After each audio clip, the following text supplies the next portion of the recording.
춤추라 아무도 바라보고 있지 않은 것처럼, 사랑하라 한 번도 상처받지 않은 것처럼, 노래하라 아무도 듣고 있지 않는 것처럼, 일하라 돈이 필요하지 않은 것처럼, 살라 오늘이 마지막 날인 것처럼.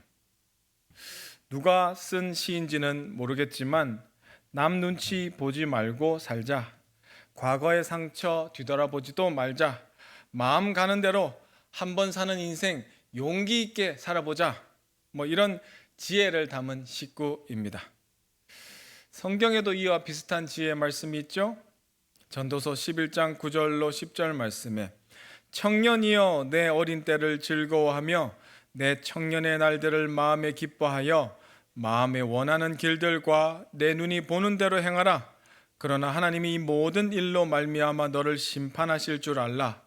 그런즉 근심이 내 마음에서 떠나게 하며 악이 내 몸에서 물러가게 하라. 어릴 때와 검은 머리의 시절이 다 헛되니라. 아멘.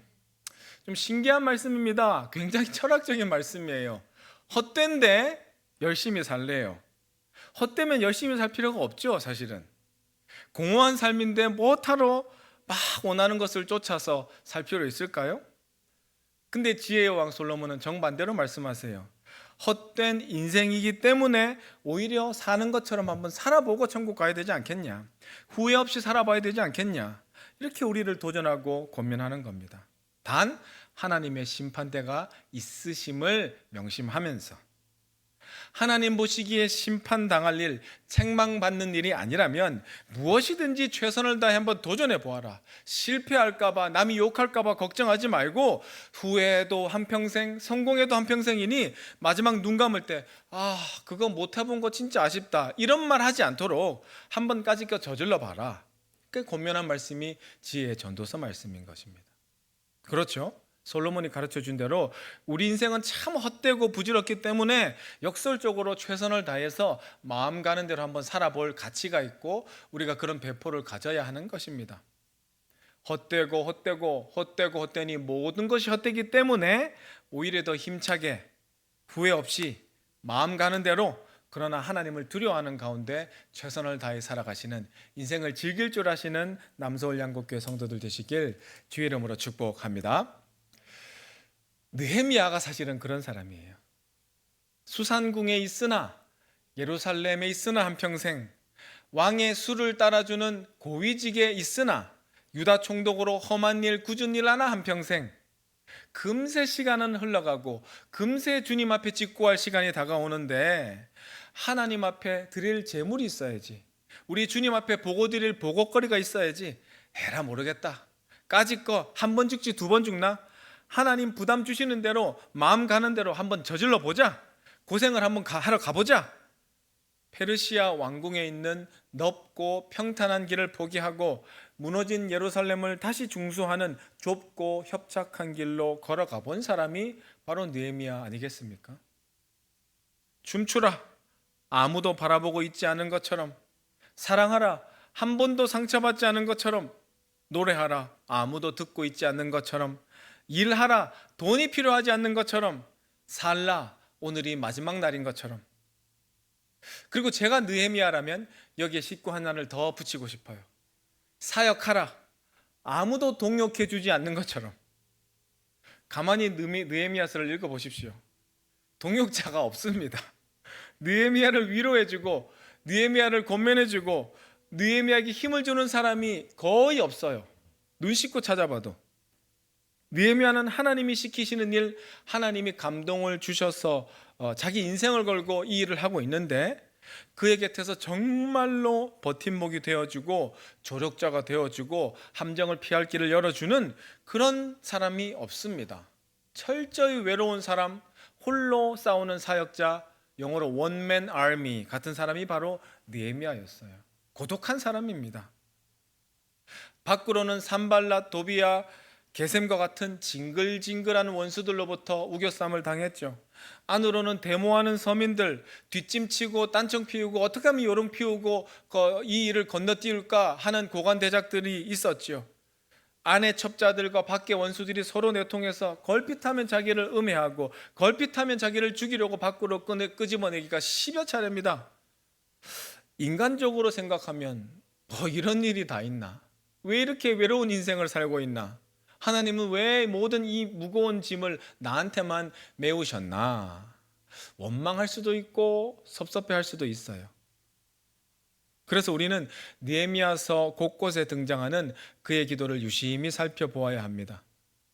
모든 사람이 도와줘도 될까 말까 이 엄청난 프로젝트 앞에서 아무의 도움도 받지 아니하고 홀로 결정하고 홀로 마귀의 관계를 파악하고 홀로 용기를 내야 할 그 모든 순간 속에서 오직 그는 하나님께 기도함으로 능력을 얻었어요. 그의 모든 기도는 하나님께서 나의 동력자가 되어 주옵소서, 하나님께서만 나를 지켜주실 수 있습니다 하는 절절한 고독한 기도자의 기도였습니다. 우리 지난주 말씀 끝절인 9절 말씀을 한번 느헤미야의 심정으로 다시 한번 읽어보겠습니다. 이는 시작. 이는 그들이 다 우리를 두렵게 하고자 하여 말하기를 그들의 손이 피곤하여 역사를 중지하고 이루지 못하리라 함이라. 이제 내 손을 힘있게 하옵소서 하였노라. 아멘. 이제 우리 이스라엘의 손을 이렇게 얘기하지 않았어요. 이제 이 느헤미야의 연약한 손을 제발 힘있게 하여 주십시오. 예루살렘 리더의 손이 아니에요. 아무도 믿을 사람이 없습니다. 다 적들과 혼인하고 내통하는 사람들이에요. 양다리 걸치고 있는 사람들입니다. 믿을 것은 오직 느헤미야 그 자신, 그리고 나를 파송시키신 하나님, 이렇게 두 존재밖에 없는 거예요.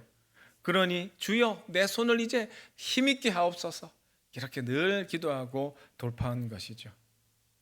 주님여 이 손을 꼭 잡고 가소서. 약하고 피곤한 이 몸을 폭풍의 흑암 속 해치사 빛으로 손잡고 날 인도하소서.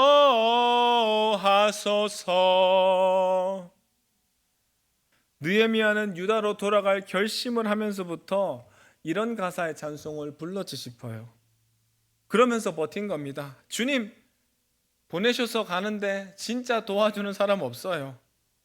밖에는 원수들이, 안에는 첩자들이 득실거립니다. 모두 내 눈치만 봅니다. 자기 변명만 늘어놓습니다. 황폐한 성읍의 꼴이 몰골이만이 아닙니다. 주님의 영광을 위하여, 주님의 성소를 위하여, 주님의 시온산을 위하여, 주님의 예루살렘을 위하여 주님만큼은 이 약하고 피곤한 제 손을 끝까지 붙잡고 인도하여 주시옵소서.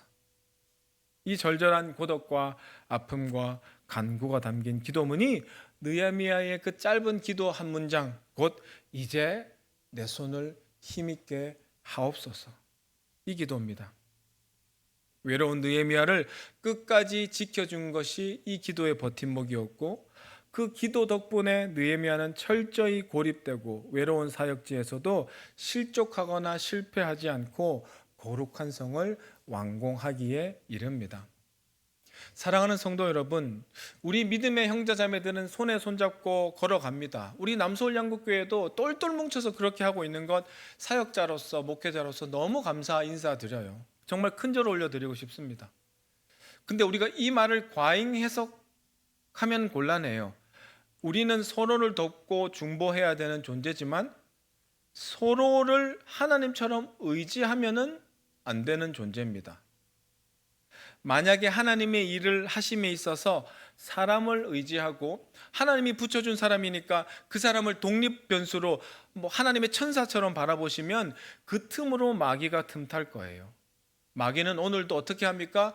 주의 일을 하는 사람들을 유혹해서 하나님이 아니라 주변 사람들을 의지하게 함으로 그 버팀목을 팍 빼버릴 때 접질리고 무너지고 무릎팍이 깨지고 울고 자기가 잘못한지는 모르고 하나님 원망하다가 그 사역이 망가지게 만드는 거예요.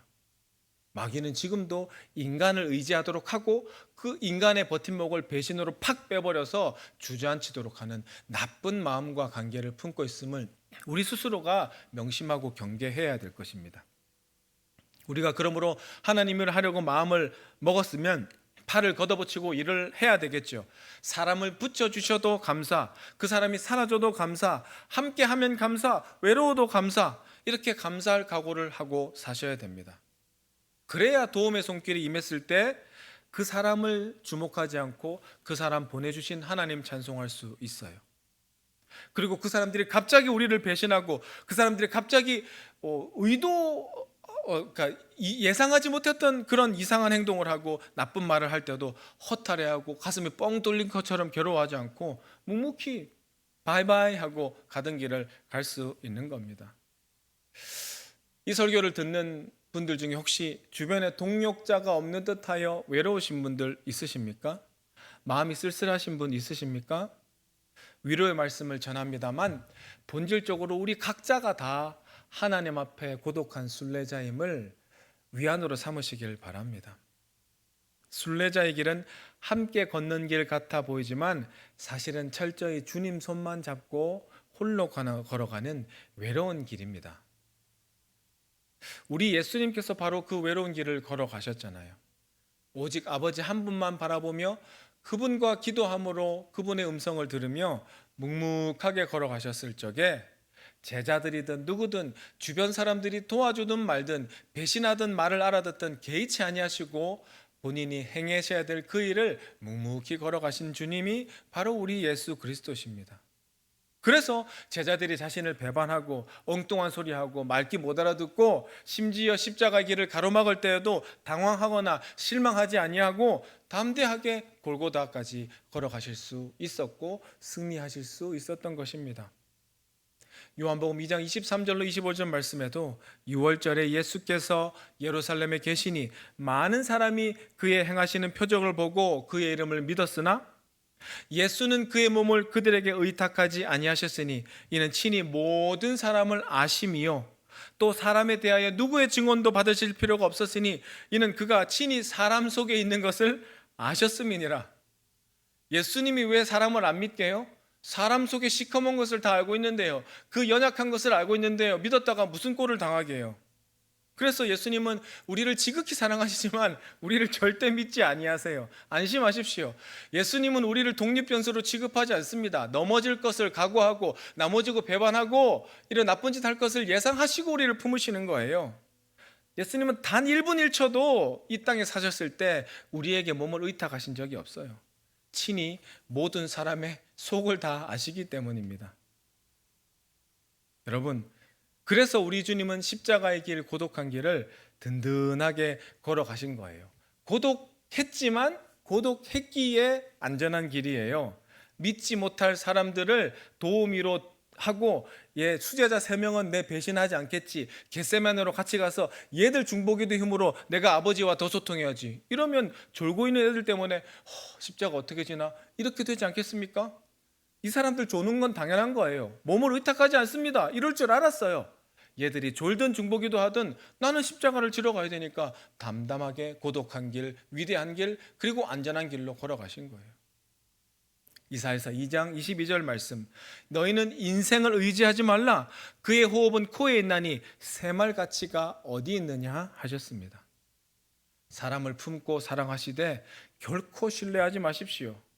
여러분 주변에 가장 친한 친구조차도 여러분을 천국으로 인도할 거라고 착각하지 마세요. 여러분의 배우자조차도 하나님이 맡겨주신 소명을 대신 이루어줄 거라고 착각하지 마세요. 그는 그고 나는 납니다. 우리 각자는 각자 하나님이 부르실 때에 단독자로 그분 앞에 나아가게 될 것입니다. 그분의 심판대 앞에서 이 사람 하는 거 저거 거들었어요가 아니라 각자 자기 일을 직고할 때가 곧 옵니다. 하나님은 당신을 불러서 그 자리에 세우신 것이지 누구 들러리로 세우신 게 아니에요. 한 번 와서 살고 가는 인생을 누구한테 묻혀가라고 한 번뿐이 없는 인생을 주시기 위해서 예수님이 십자가에 못 박혀 죽으신 것이 아닙니다. 따라합시다. 나는 하나님 앞에 단독자입니다. 하나님 앞에 선 단독자, 기독교 실존주의 철학자 키에르케고르 선생님이 하신 말씀이에요. 우리 모두는 하나님 앞에 단독으로 나아가요. 죽어서 다른 사람 손잡고 엄마 손잡고 친구 손잡고 교회 목사님 손잡고 들어가는 사람은 아무도 없어요. 다 우리 각자가 우리의 믿음과 우리의 행위를 가지고 주님 앞에 직고하는 결재판 가지고 들어가야 되는 두렵고 떨리는 순간이 옵니다. 그때를 대비하셔야 돼요. 누구에게 기대어 신앙생활 하지 마십시오. 우리가 누구에게 도움은 줄지언정 그 사람 도움 없으면 난 교회 못 가. 그 사람 친했는데 다른 교회 옮겨서 난 이제 못 가겠어. 그런 엉뚱한 소리 좀 하지 마세요. 누가 도와주지 않는다고 섭섭해하고 불평하고 원망하는 그런 의존적인 삶, 갓난 아이 같은 삶을 이 시간 버려버리시길 성령님의 감동하심으로 축복하고 축원합니다. 오늘 본문 10절 읽어볼까요? 이후에 시작. 이후에 무헤다벨의 손자 들라야의 아들 스마야가 두문불출하기로 내가 그 집에 가니 그가 이르기를 그들이 너를 죽이러 올 터이니 우리가 하나님의 전으로 가서 외소 안에 머물고 그 문을 닫자. 저들이 반드시 밤에 와서 너를 죽이리라 하기로. 성벽 건축공사 방해 실패했죠. 느헤미야 암살 번번이 실패했죠. 결국 지난 주간에 성문짝까지 다는 것을 두 눈 시퍼렇게 뜨고 바라볼 수밖에 없었던 이 원수들, 얼마나 마음이 노심초사 그냥 멋씹은 표정이겠습니까? 밥을 먹어도 모래알 씹는 기분이고 사는 재미가 없습니다. 망했어요. 느헤미야 한 명 와가지고 망해버렸어요. 만만했던 예루살렘 성벽이 이제 철옹성이 된 겁니다. 근데 이제 하다가 이 나쁜 녀석들이 성직자, 목사님, 제사장까지 돈으로 매수해가지고 느헤미야를 덫에 가둬놓으려고 해요. 이 어리석은 제사장, 매수당한 제사장의 이름은 스마야라고 온천하에 기록되어 버렸습니다. 성경에는 한 28명, 30명 정도의 수많은 스마야가 존재하는데 굉장히 흔한 이름이죠. 근데 이 스마야라는 30명 중에 대부분은 제사장이거나 레위 지파 사람들이에요. 거의 성직자 라인으로 나오는 게 스마야라는 이름입니다. 오늘도 그쪽 라인인데 제가 보기에는 100% 제사장이에요. 레위인도 아니고 레위인 중에서도 성소에 들어가서 분향하는 제사장들이 높은 제사장입니다. 그것도 왜 일개 레위인이나 말단 제사장이 두문불출했다고 그 바쁜 총독 각하께서 병문안하러 오지는 않잖아요. 스마야가 뭘로 느헤미야에게 함정을 팠는지 보시면 이 사람이 명망 높은 제사장, 예루살렘에서 꽤 이름 높은 제사장이었음을 우리는 간파해 볼 수 있습니다. 회의에 나와야 할 이 스마야 목사님이 하루가 지나고 이틀이 지나고 사흘이 지나고 일주일이 지났는데도 회의석상에 안 나오는 거예요. 공식 일정을 안 하는 겁니다. 두문불출 집에서 칩거 중입니다. 어디가 아프신가? 느헤미야가 그 바쁜 일정을 뒤로 하고 문안 인사차 스마야의 집을 방문합니다. 똑똑똑. 근데 스마야가 느헤미야를 집에 급하게 들이더니 문을 잠그고 이렇게 속삭이는데 희한하고 아리송한 얘기를 하는 거예요. 총독 각하, 큰일 났습니다.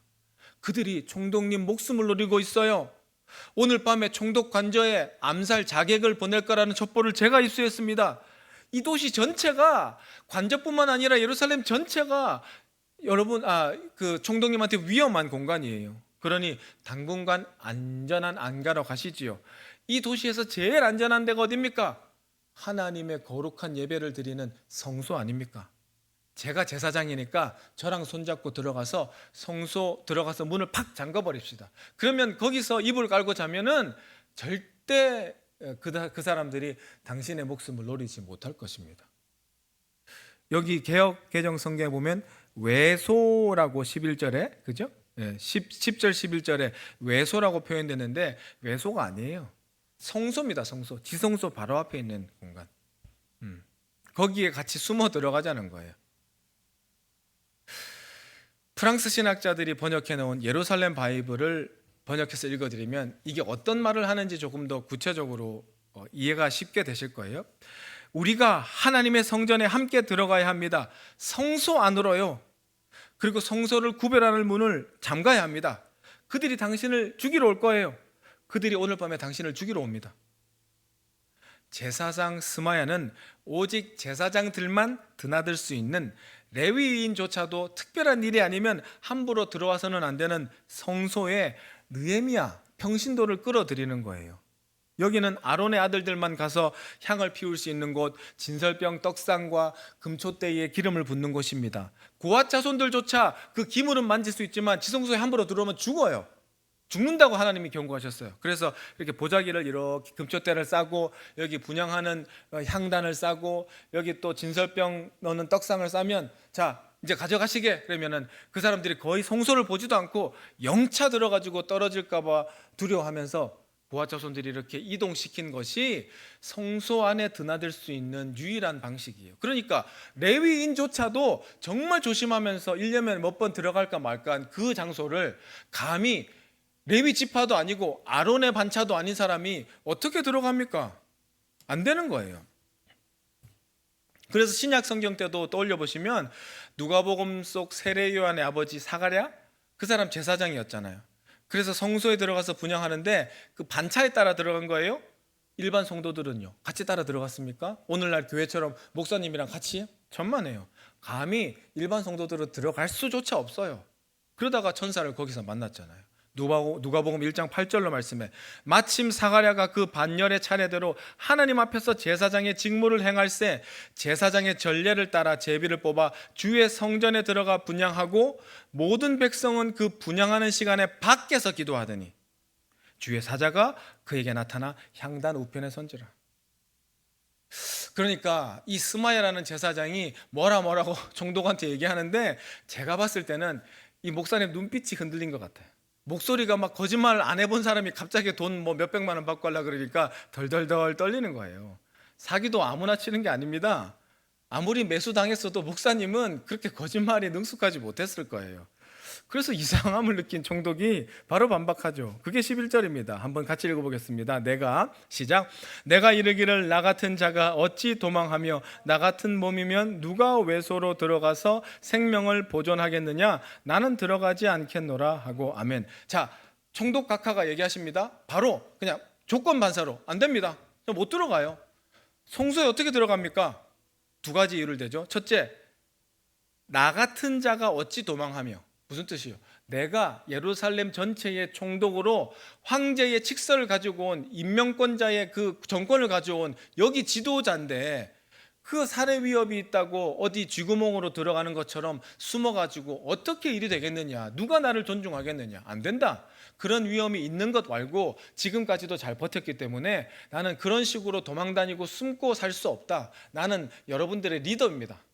이렇게 명예를 가지고 목숨을 걸고 밖에서 싸우겠다고 얘기하신 거고, 둘째는 뭐죠? 나 같은 몸이면 누가 외소로 들어가서 생명을 보존하겠느냐? 나 같은 몸이 무슨 몸이에요? 귀하신 몸이에요? 아니요. 정치인이고 그 정치 지도자로서는 캡이지만 짱이지만 영적인 신분으로는 평신도에 불과하다는 거예요. 위험하다고 내 목숨 건지겠다고 제사장들만 드나들 수 있는 거룩한 성소에 들어간다? 내가 그런 짓하고 어떻게 거룩하신 하나님 앞에서 내 목숨을 부지할 수 있겠습니까? 아론의 아들들 제사장들도 잘못된 불 태우다가 그 자리에서 직사하고 끌려 나오는 그 두려운 성소에 어찌 나 같은 평신도가 들어가요? 안 될 말입니다. 총독의 위신상으로도 불가하고 제사장이 아니기 때문에도 못 들어갑니다. 그래서 저는 절대로 성소에 못 들어가요. 여러분, 이 느헤미야가 이 대답을 할 때 1초도 안 걸렸어요. 깊이 기도하고 그런가요? 그럴 수가 있나요? 잠깐만요. 제가 아버지께 기도해 보고 답을 드릴게요. 이렇게 하지 않았어요. 왜? 안 되는 거니까. 애당초. 이처럼 우리 몸과 마음에 평상시에 거룩한 원칙들이 새겨져 있으면요, 어떤 어려운 일이 닥치고 어떤 난관과 함정이 닥쳐도 본능적으로 안 됩니다. 그건 못 갑니다. 할 수 없습니다. 이렇게 얘기할 수 있는 거예요. 이런 자동 반사가 몸에 배일 수 있도록 우리를 자꾸 거룩한 습관으로 몰아붙이시는 자들 되길 원합니다. 이런 지하에 마귀의 제안에 거절하는 것, 그것도 연습이 되어야 있어야 돼요. 느헤미야는 기도해보지 않고 이건 아니기 때문에 NO 해버린 거예요. 이게 우리가 본받아야 할 성도의 습관인 겁니다. 우리가 하나님 앞에 단독자로 서야 된다고 말씀드렸죠? 이런 단독자들은 늘 항상 깨어 있기 때문에 깨어있는 대답을 하는 거예요. 준비가 되어 있는 상황이든 갑작스런 태클이든 간에 당황하지 않고 합당한 말, 원칙적인 말, 옳은 결정을 하고야 맙니다. 어떻게 느헤미야는 이렇게 신속하고 정확하게 정답, 함정을 피한 아름다운 결정을 내렸을까요? 늘 하나님 앞에서 말씀 묵상하고 늘 하나님 앞에서 기도하는 삶을 살고 성결하게 살아왔기 때문에 그의 인생이 방패막이 되어서 이상한 짓, 이상한 오퍼에 NO! 해버릴 수 있는 거예요. 여러분, 다니엘서 6장 10절 제가 읽어드릴게요. 다니엘이 이 조서에 왕이 도장이 찍힌 것을 알고도 자기 집에 돌아가서는 윗방에 올라가 예루살렘으로 향한 창문을 열고 전에 하던 대로 하루 3번씩 무릎을 꿇고 기도하며 그의 하나님께 감사하였더라. 다니엘을 음해하는 정치 공작이 거셌죠. 느헤미야 때 못지않았죠. 더 심했죠. 그래서 왕을 꼬셔서 어떻게 합니까? 왕한테 기도해야 되지 저 이방신한테 기도하는 저 사람 사자굴에 쳐넣으십시오. 이렇게 해서 억울하게 충신인 다니엘이 사자굴에 들어가게 되었잖아요. 그런데도 다니엘은 담대하게 주님 앞에 떳떳하게 하루 3번씩 감사 기도합니다. 왜요? 전에 하던 대로 하기 때문이에요. 거룩한 습관에 따라 평생 지켜온 거룩한 습관에 따라서 담대하게 그 관성으로 밀어붙일 수 있는 거예요. 흔들림 없이, 임시변통 없이, 당황함 없이, 두려움 없이 그렇게 그 원칙대로 기도했더니 원칙대로 사자굴에 들어갔고 하나님이 그 원칙을 보시고 사자굴에서 끄집어내 주시고 그를 참소했던 모든 정적들을 사자굴에 가서 다 사자밥이 되게 하심으로 평탄하게 총리생활하게 해주셨잖아요. 야고보서 2장 22절 말씀에 내가 보거니와 믿음이 그의 행함과 함께 일하고 행함으로 믿음이 온전하게 되었느니라 하셨어요. 행함은 믿음을 바탕으로 한 반복적인 실천입니다. 이 실천의 습관이 반복된 사람이야말로 어떤 상황 속에서도 믿음의 리액션, 믿음의 반응, 믿음의 결정을 할 수 있는 거예요. 반복적인 행함이 쌓였을 때 그 습관이 믿음을 추동할 수 있는 겁니다. 그레인처치 성도 여러분, 그래서 우리는 그냥 말씀을 읽고 묵상하는 데서 그치시면 안 되고 늘 자신의 생각과 행동을 말씀의 틀거리에 집어넣는 훈련을 평상시에 해놓아야 될 줄 믿습니다. 그래서 마치 자판기를 누르면 늘 사이다 자리에서는 사이다가 나오고 환타 자리에서는 환타 자리가 나오듯이 늘 필요한 답변, 원칙적인 답변, 하나님이 합당히 여기시는 그 선택을 할 수 있도록 자동 반사가 나와야 돼요. 인이 베껴 있어야 한다는 말입니다.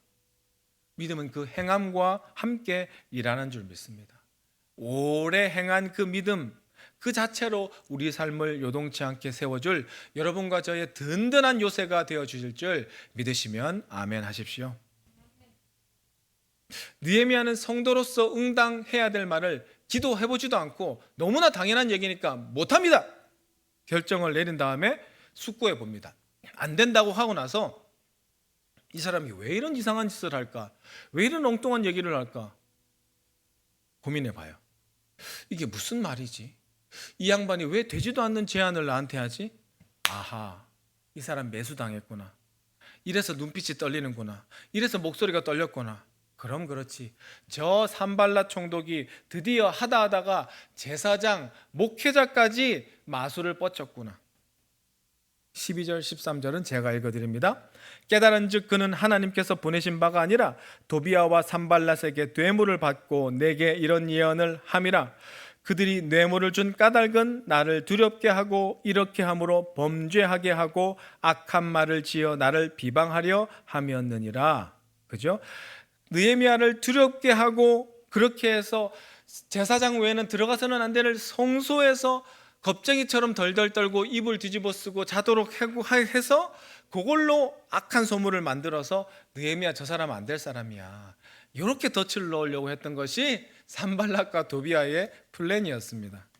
만약에 느헤미야가 하루 반나절이라도 성소에 들어가서 잠을 자거나 거기 앉아 있거나 숨어 있었다고 상상해 봅시다. 기다렸다는 듯이 산발랏 도비아, 특별히 도비아처럼 왔다 갔다 하는 내통하는 그 간에 붙었다 쓸개에 붙었다 하는 자가 동네방네 메가폰 들고 뭐 이장님처럼 마이크 들고 서칠 거예요. 예루살렘 주민들 보시오. 거룩한 성의 백성들 보시오. 저 느헤미야 총독이라는 작자가 말로는 하나님 영광 하면서 글쎄 성소를 들락거렸어. 평신도 주제에 제사장들만 두렵게 들어갈 수 있는 그 성소에 들어가서 이불 깔고 잠을 잤던 사람이 저 겁쟁이 총독이요. 저 사람이 무슨 유대인이며 저 사람이 무슨 거룩한 사람이며 저 따위 인간이 무슨 성을 지킨다는 말입니까? 여러분의 리더가 아닙니다. 빨리 내다 버리십시오. 율법의 이응자도 모르는 겉다르고 속다른 시커먼 이중인격자요. 내가 봤어. 성소에서 나오는 걸. 그렇게 망원경 들고 있는 거예요 지금. 느헤미야의 명예를 실추시킴으로 그의 지도력을 약화시키려는 것이 마귀들이 던진 계략이었다고요. 여러분, 제사장이라고 하면 믿을 만한 사람이잖아요. 그 도시의 유명한 목사님이라고 하면 그 사람이 하는 말은 내가 자칫 잘못 생각하면 나를 정말 귀히 여기고 나를 정말 보호해 주려고 그 위험한 정보를 내가 목숨 걸고 나랑 같이 들어가서 자겠다는 거 아니야. 내 목숨 살려주는 귀한 목사님 말 한번 들어볼까? 솔깃할 수도 있지 않겠습니까? 근데 이 모든 것은 바로 그 믿는 도끼의 발등이 찍히라는 산발랏 도비아의 계략이었던 것이죠. 하지만 우리의 영웅 느헤미야는 발등이 찍히지 않았습니다. 왜요? 느헤미야 인생에 믿는 도끼는 없거든요. 어떤 인간도 신뢰하지 않기 때문에 발등 자체를 찍히지를 않는 겁니다. 자기를 둘러싼 예루살렘의 모든 사람들은 다 잠재적으로 매수당할 가능성이 있는 스파이다 라고 판단해 놓고 절대로 그 사람들 믿지 아니하고 오직 하나님만 바라보고 하나님과 상의하여 모든 일들을 행한 것이 느헤미야예요. 여러분, 믿는 도끼의 발등 찍혀보신 경험 있으시죠? 앞으로 그 도끼의 발등 안 찍히실 방법을 가르쳐 드릴까요? 아무 도끼도 믿지 마십시오. 사람에게 배신당하고 싶지 않으신가요? 사람을 절대 신뢰하지 마십시오. 여러분은 믿어서는 안 될 존재를 믿어버렸기에 배신당한 것이에요. 시편 146편 3절 5절 말씀, 귀인들을 의지하지 말며 도울 힘이 없는 인생도 의지하지 말지니 그의 호흡이 끊어지면 흙으로 돌아가서 그날에 그의 생각이 소멸하리로다. 야곱의 하나님을 자기의 도움으로 삼으며 여호와 자기 하나님에게 자기의 소망을 두는 자는 복이 있도다. 아멘. 느헤미야는 일반 백성들, 고관 대작들, 장로들을 비롯해서 제사장, 예언자들, 성직자들도 신뢰하지 않았어요. 그 사람들을 존중하지 않았다는 뜻이 아닙니다.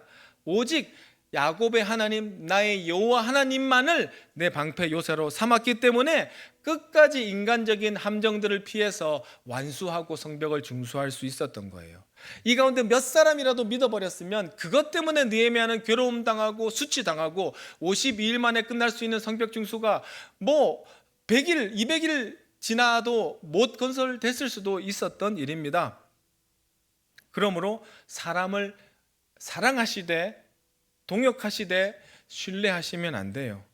하나님 앞에서 항상 단독자로 내게 맡겨주신 일을 나 혼자라도 할 수 있는 그런 끈기와 독립심과 담대함을 키워나가는 훈련을 오늘 이 시간 반부터 진행해 나가시기를 권면해 드리고 축복해 드립니다. 곰곰이 생각해 보니까 느헤미야 머릿속에 자기를 이렇게 미혹시키려는 수많은 사람들, 꽤 이름 높은 사람들, 존중받는 사람들의 이름이 휘리릭 지나갑니다.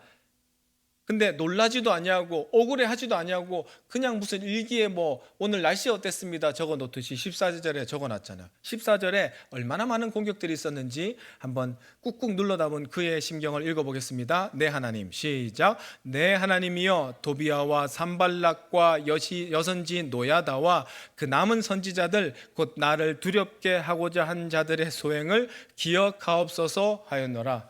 야, 느헤미야가 진짜 적들에게 둘러싸여서 이 위대한 일을 한 거죠. 도비아 산발랏뿐만 아니라 오늘 나왔던 스마야뿐만 아니라 여선지, 여자 목사님 노야다, 그리고 남은 수많은 선지자들이 다 내 편이 아니라 하나님 편이 아니라 저 나쁜 자들한테 매수당해서 두렵게 하고 마음을 실족해 하고 그거 하지 마세요. 밖에 나와 보세요. 총독님 제 말씀 들어보세요. 자꾸 자기를 마음을 시선을 분산시켰다는 거예요. 예. 얼마나 수많은 공격과 도전들 사이에서 느헤미야가 싸워 이겼는지 알 수 있는 대목입니다.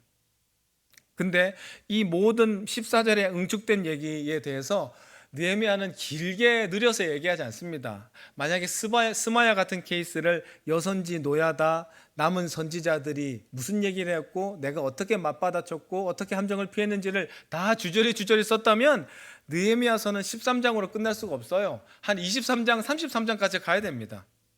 근데 그런 얘기 하지 않아요. 그럴 줄 알았거든, 그 사람들. 나를 속이려고 할 줄 알았거든. 우리 동족이 설마 제사장이 여선지가 어떻게 주의를 하려고 온 총독한테 거짓말을 할 수 있어? 매수당할 수 있어? 어떻게 사람이 저럴 수 있어? 그런 생각조차를 하지 않아요. 그러니까 분노를 터뜨리지도 않는 겁니다. 느헤미야는 이렇게 기도해요. 하나님, 긴 말하지 않겠습니다. 놀라지도 않습니다. 저들이 저 지경이었으니까 아직까지 성벽이 이 모양이었겠죠. 이들이 이 모양이니까 저 멀리 왕을 섬기던 저를 여기까지 파송하지 않으셨겠습니까? 당연합니다. 합당합니다. 놀라지 않습니다. 걱정 마십시오, 하나님. 저는 저들에게 속지 않아요.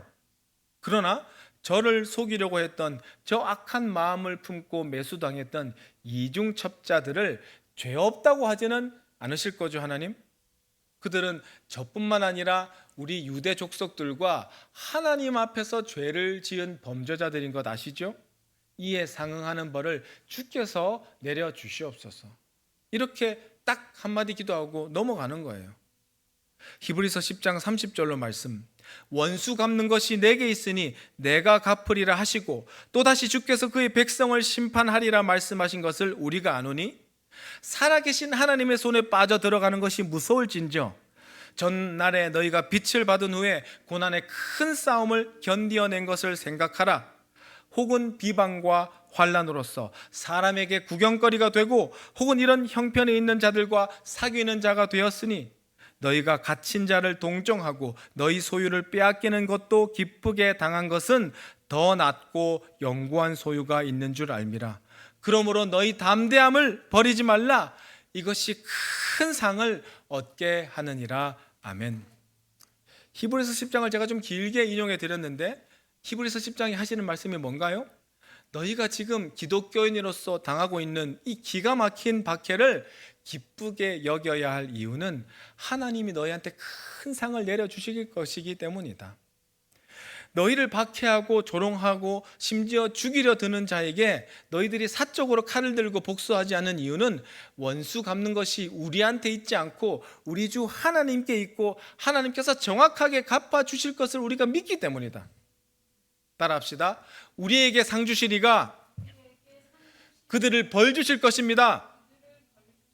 아멘이시죠? 우리를 지키시는 이가 그들을 심판하실 거예요.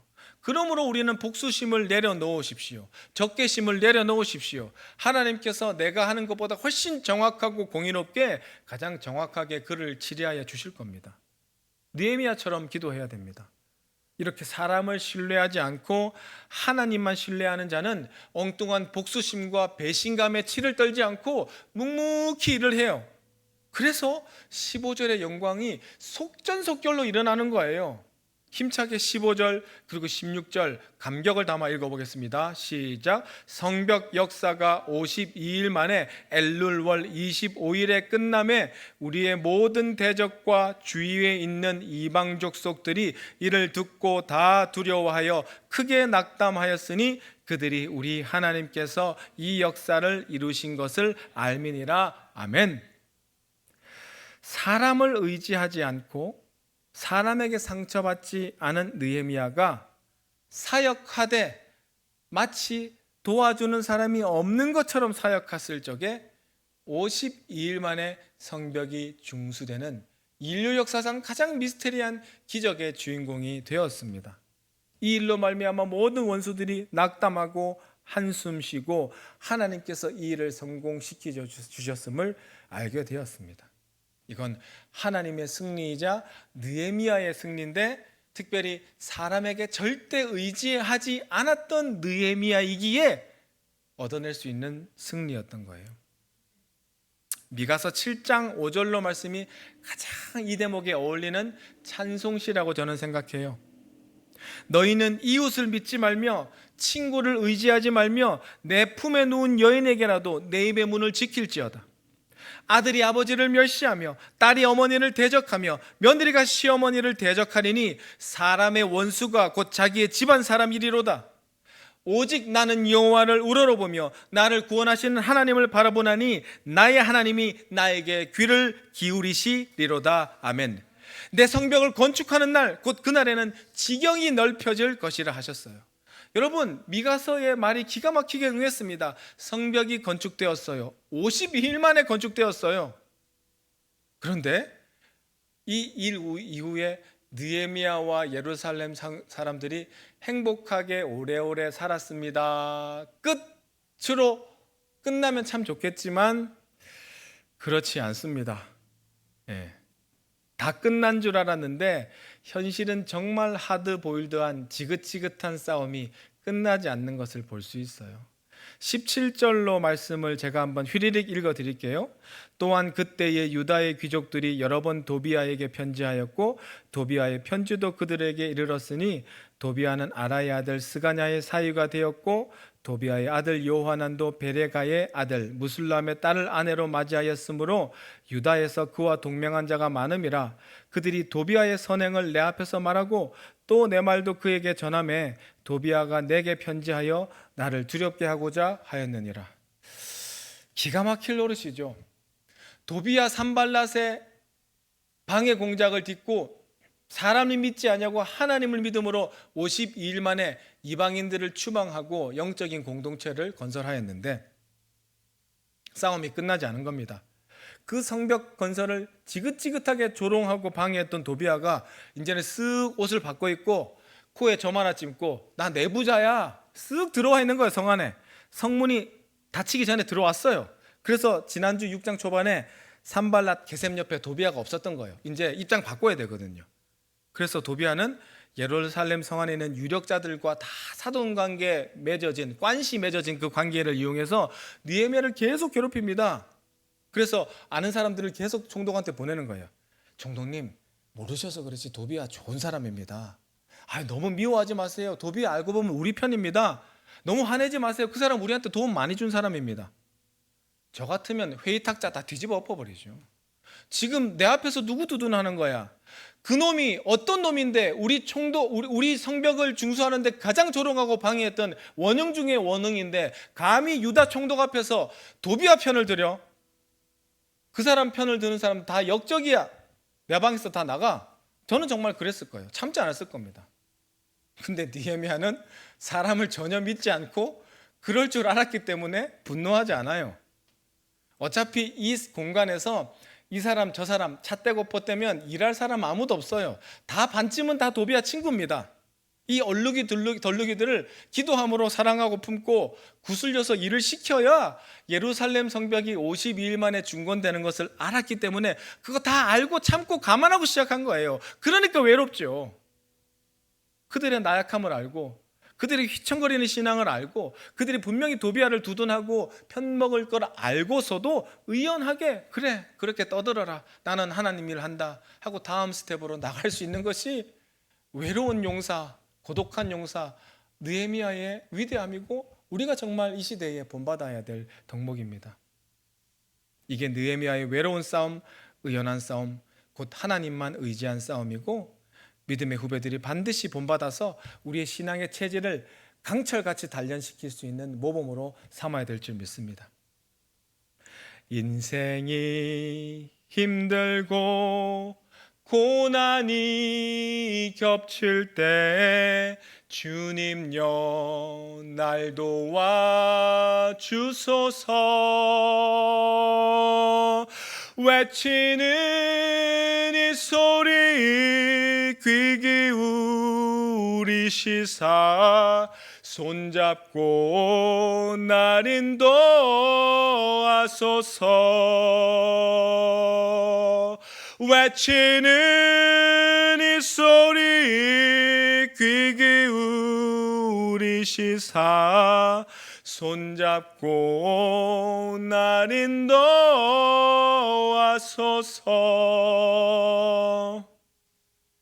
고린도후서 1장 8절로 10절로 말씀 마무리하겠습니다. 형제들아, 우리가 아시아에서 당한 환난을 너희가 모르기를 원하지 아니하노니 힘에 겹도록 심한 고난을 당하여 살 소망까지 끊어지고 우리는 우리 자신이 사형 선고를 받은 줄 알았으니 이는 우리로 자기를 의지하지 말고 오직 죽은 자를 다시 살리시는 하나님만 의지하게 하심이라. 그가 이같이 큰 사망에서 우리를 건지셨고 또 건지실 것이며 이후에도 건지시기를 그에게 바라노라. 아멘. 천국 가는 그날까지 우리 남서울 양곡교회 성도 여러분, 사람과 동역하시되 사람 의지하지 맙시다. 하나님만 의지합시다. 사람에게 기대하고 사람에게 상처받고 사람 비판하기를 그치지 않는 우리의 우매함을 회개합시다. 이제부터 주님처럼, 느헤미야처럼, 바울처럼, 주기철 목사님처럼 모두가 등 돌리고 배신할 적에도 저는 의연하게 주님만 바라보게 걷겠습니다. 오 주여 내 손 잡아 주시옵소서. 주여 3번 부르짖고 통성으로 기도하며 나아갑시다. 주여, 주여, 주여.